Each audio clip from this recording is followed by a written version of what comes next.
Welcome to Wisdom Wednesday. I'm your host, Clarence Ferguson of Geneva Financial, MLS number 1920-746. Today I want to talk about some new things happening in the industry and some common questions that we get as lenders all the time. Now, before I begin, you guys hit that like button, hit that bell, and become a subscriber so you can stay informed on my platform. We put out 2-3 videos a week.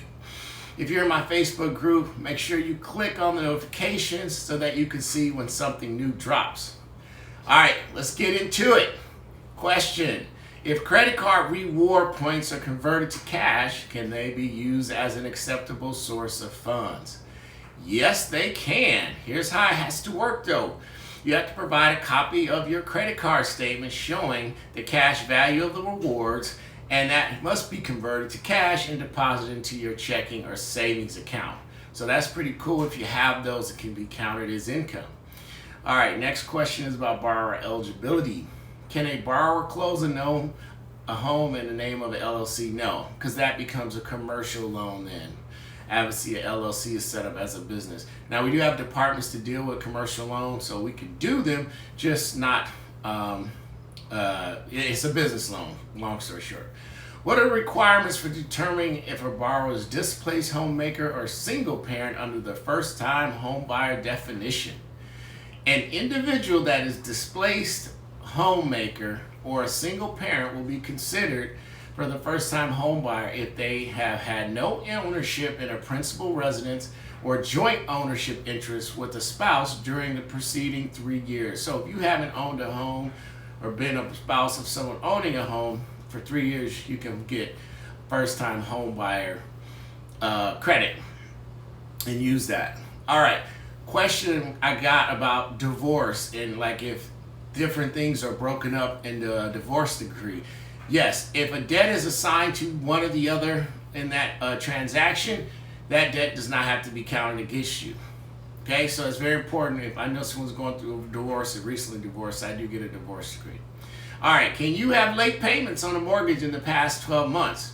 Yes, but you cannot have excessive mortgage delinquency in the past 12 months. This is defined as any mortgage trade line that has 60, 90, 120, or 150-day delinquencies reported within the 12 months prior to that credit report date. The object is they want to see 12 months that you got back on track if you had some problem. Now, if you go from a full-time employee to a part-time employee, we're going to use the lower income structure to determine if that income is going to be stable, predictable, and most likely to continue. The day you measure for determining is a 3-year continuance from the closing date. All right. Can you use bonus overtime? Is there a minimum length of time you have to have for base pay?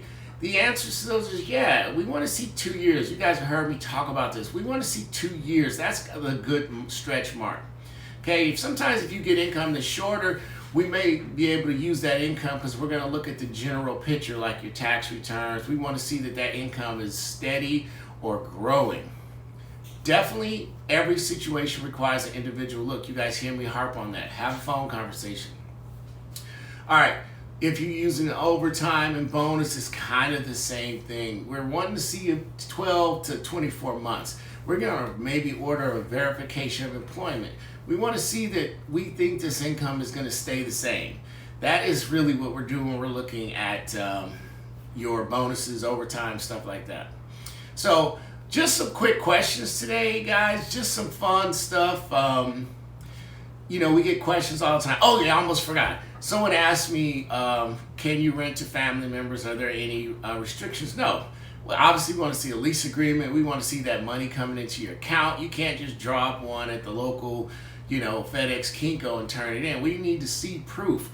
Again, that magic number, 12 months. If you're paying for someone's car loan, which happens to a lot of people, or you're a co-signer, you need to be able to document that they are making those payments for it not to be counted against you as your debt. So parents, if you're co-signing, or boyfriend, husband, spouse, if you've co-signed for someone, we want to see a minimum of 12 months going into a bank.